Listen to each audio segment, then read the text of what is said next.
اس کی وجہ سے 5 تن پاک کا عقیدہ آیا کہ بھئی یہ 5 ہستیاں، اور پھر یہ 5 ہستیاں ایسی ہیں جو سنی اور شیعہ کے درمیان کنٹروورشل نہیں ہے. کیا سنی نہیں مانتے ہیں؟ نہیں مانیں گے تو کدھر جائیں گے؟ نبی علیہ السلام کے گھر والوں کو نہیں مانیں گے تو کدھر جائیں گے؟ آل محمد کے جہنم میں جائیں گے، ظاہر ہے.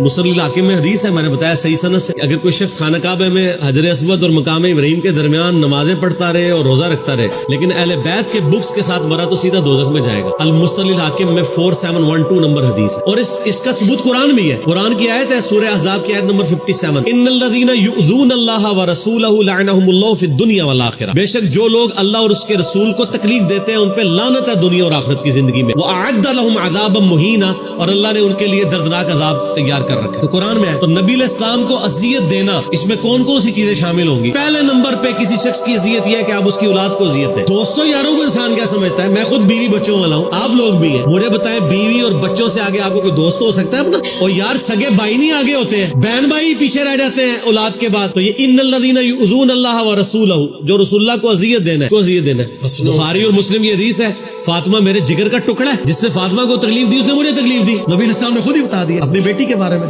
جس نے فاطمہ کو تکلیف دی اس نے مجھے تکلیف دی. تو سیدہ فاطمہ کو تکلیف دینا رسول اللہ صلی اللہ علیہ وسلم کو تکلیف دینا ہے. اور آگے پوتے تو نواسے تو وہ تو آپ کو بہت ہی عزیز ہوتے ہیں. جو 5 تن پاک کا عقیدہ ہے وہ یہ پاک کا لفظ تو قرآن میں ہے نا. صحیح مسلم میں حدیث ہے کہ نبی علیہ السلام، اور اما عائشہ راویہ ہے اس کی، اما عائشہ کہتی ہے کہ نبی علیہ السلام ایک دن اپنے گھر سے اس حال میں نکلے کہ آپ نے کالے رنگ کی چادر اپنے سر پہ اوڑی ہوئی تھی جس پہ اونٹ کے کجاووں کی ہنڈیا کی شکل کی چیزیں یعنی اس پہ بنی ہوئی تھی، نقش و نگار. تو اتنے میں حسن ابن علی آئے تو نبی صلی اللہ علیہ وآلہ وسلم نے انہیں اپنی چادر کے نیچے لیا. پھر حسین ابن علی آئے ان کو لیا. پھر سیدہ فاطمہ آئی اور سیدنا علی آئے. ان چاروں کو اپنے ساتھ اس چادر کے نیچے لے کے سر اس طرح کی محبت کا اظہار دنیا میں کبھی کسی خاندان کے سربراہ نے اپنے بیوی بچوں کے لیے کیا ہے؟ بہت ایکسٹراڈنری. تو آپ علیہ السلام نے پھر آیت تلاوت کی سورہ احزاب آیت نمبر 33، انما یرید اللہ لیذھب عنکم الرجس اہل البیت ویطہرکم تطہیرا. اے نبی کے گھر والوں، اللہ تو چاہتا ہے تم سے ہر طرح کی ناپاکی دور کر دے اور تمہیں خوب صاف ستھرا کر دے. مسند احمد میں اسی طرح کا ایک اور واقعہ ہے، وہ ام سلمہ روایت کر رہی ہے، وہاں بھی یہی بات رپیٹ ہوئی، یہی آیت تلاوت کی. تو ام سلمہ نے کہا یا رسول اللہ میں بھی تو آپ کی بیوی ہوں، تو میں بھی آپ کے اہل بیت میں شامل ہوں. تو آپ نے بھی ام سلمہ کو بھی اس چادر کے نیچے لیا. لیکن ام سلمہ کہتی ہے میں چادر کے نیچے تو ضرور آئی تھی لیکن اس سے پہلے آپ علیہ السلام اپنے بچوں، اپنے داماد اور اپنی بیٹی کے لیے جو دعا کر چکے تھے اس دعا کا حصہ مجھے نہیں ملا، وہ پہلے ہی کر چکے. تو یہ ایک ایکسٹراڈنری ابو داؤد ترمذی کے اندر حدیث موجود ہے.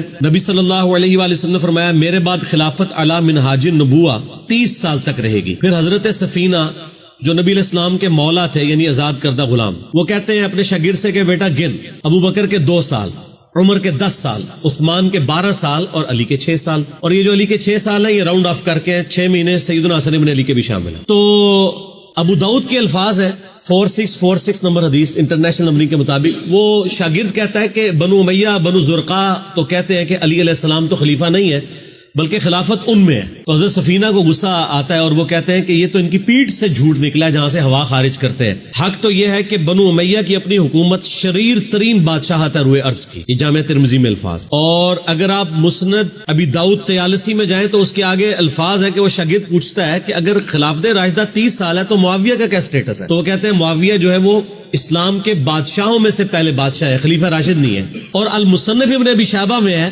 کہ حضرت سفینہ کہتے ہیں کہ بنو امیہ کی حکومت شریر ترین بادشاہت ہے اور ان شریر ترین بادشاہوں میں پہلا بادشاہ معاویہ ابن ابی سفیان. یہ کون کہہ رہا ہے؟ حضرت سفینہ. تو یہ کہتے ہیں سلف کا فہم. تو حضرت سفینہ سلف نہیں ہے، پہلے سلف تو صحابہ ہیں. حضرت سفینہ جنہوں نے نبی علیہ السلام سے خود سنا ہے اس سلف کو نہیں آپ مانتے. سنن کبریٰ البیہقی میں موجود ہے، عمار بن یاسر کہتے ہیں کہ اہل صفین اہل شام کو کافر نہ کہو، یہ فاسق اور ظالم ہے، ان کو فاسق اور ظالم کہو. تو یہ سلف نہیں ہے. وہ تو ہم نے آپ بخاری سے نکالا ہے 2812 کہ عمار کو ایک باغی جماعت قتل کرے گی، عمار ان کو اللہ اور جنت کی طرف بلائے گا، وہ جماعت دوزخ کی طرف بلانے والی جماعت ہوگی. اب یہ کہتے ہیں یہ بخاری میں حدیث تو آئی ہے، یہ صحیح تو ہے لیکن بیان نہیں کرنی چاہیے. لیکن یہ اس زمانے میں اگر ایکسپوز ہو جاتی تو قرآن نے کہنا تھا بخاری رافضی ہو گیا. یہ ایک انہوں نے ادبی گالیاں ڈیوائز کی ہوئی ہیں. اس کے اگینسٹ جو حضرت علی کے خلاف بولتے ہیں نا ان کو کہتے ہیں یہ صحیح بات کر رہے ہیں. ان کو آپ کیوں نہیں کہتے کہ وہ ناسبی ہیں؟